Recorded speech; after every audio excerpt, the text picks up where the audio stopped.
50 years ago, we went to the moon. I gave a presentation, it's been nearly 2 years now, on the anniversary of the lunar landing to the European Bank and the board of directors. And in that presentation, the point that I was emphasizing was how digital transformation and how particularly our investments in business transformation would help us move into the new century.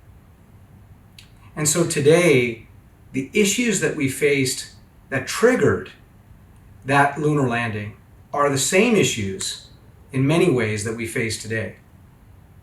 You see, as we emerge out of the pandemic, our investments in transformation have never been more important. Consider the astronauts that went to the moon, seemingly in such a short duration, but actually it took 8 years and over 400,000 scientists to get them there. Globally, people came together and worked in fervor to make it happen. It was a huge transformational event for all of mankind. It was a giant leap.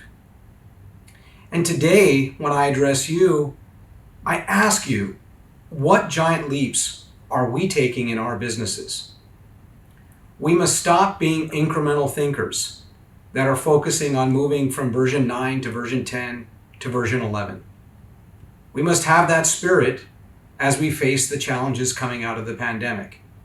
We will need to rebuild and reorganize and restructure our businesses to be immune from supply chain disruption, to focus on what our customer needs really are. We must move from being incremental upgraders again to innovators, the way we were when we went to the moon. We must fight creative stagnation. So what is digital singularity? And why is it so important for all of us to grab a hold of this simple concept? It's the point where technological omnipresence and the human experience converge. There is no better way to explain it than yet another sort of extraterrestrial / space example. Before you on the left, you'll see the Soyuz capsule. The Soyuz capsule successfully made it to the International Space Station dozens and dozens of times. It's a tried and true piece of technology.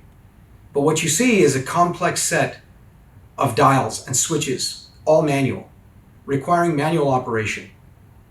On the right side, you see SpaceX's Falcon capsule and a completely digital display, complete customer experience for that astronaut. Where would you rather be? Where would you choose to fly to the ISS station? A true tested product or one that is in the supposed modern age? You see, customer experience and digital, when they come together with technology, create a expectation of excellence. And as we build our companies for the future, we have to consider that how we work and engage with our customers matters as much, just like these astronauts. It matters as much as the underlying technology itself. Digital singularity achieved means taking the technology prerequisites of today's time, cloud, IoT, cybersecurity.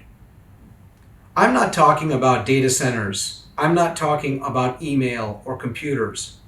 I'm talking about sensor technology and the way that we use artificial intelligence to bring those technologies together to create new innovation. Let's talk a little bit about that. That innovation finds itself in what we call hyperconvergence.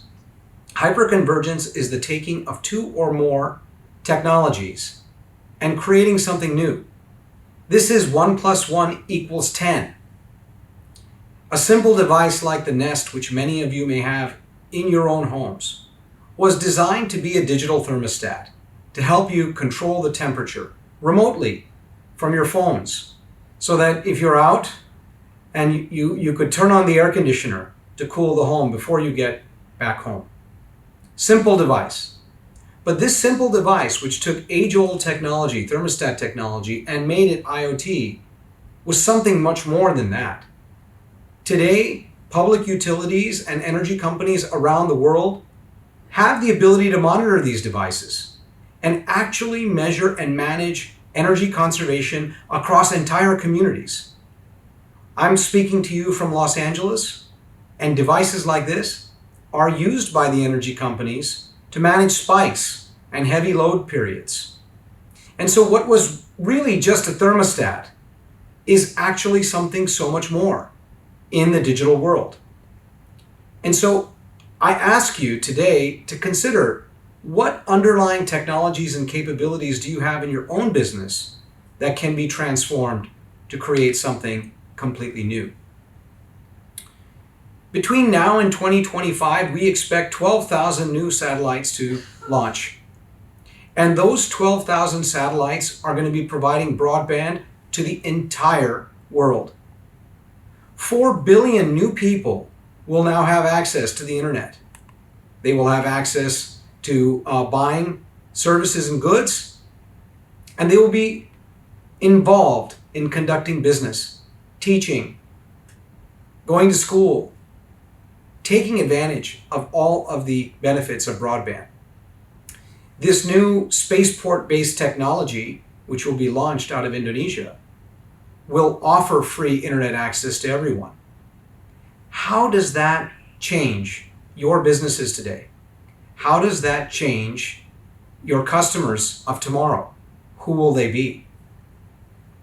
You see, when we consider the power of digital singularity and the ultimate requirement of digital transformation, we're talking about what our businesses will be and how to meet that requirement of the future. Augmented reality is another key technology that we intend to use. And that technology will help bring us closer as we speak to each other in augmented reality environments, as we communicate with data and analytics, not just speech. And it's real. It's happening. We see it happening in warehouses around the world where workers are using augmented reality to understand what supplies have arrived, what supplies have left. The technology has real application, and our businesses need to be structured around it to create innovation. How will business rules change in 2030? Well, one, there will be 5G for all of us.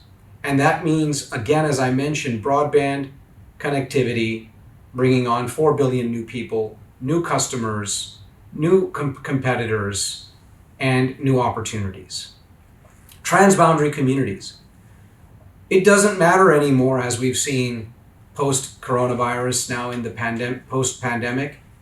It doesn't matter anymore where people live, where they work. We can build communities cross countries, transboundary. We can make new friends. We can have new creativity and new innovations because of those relationships.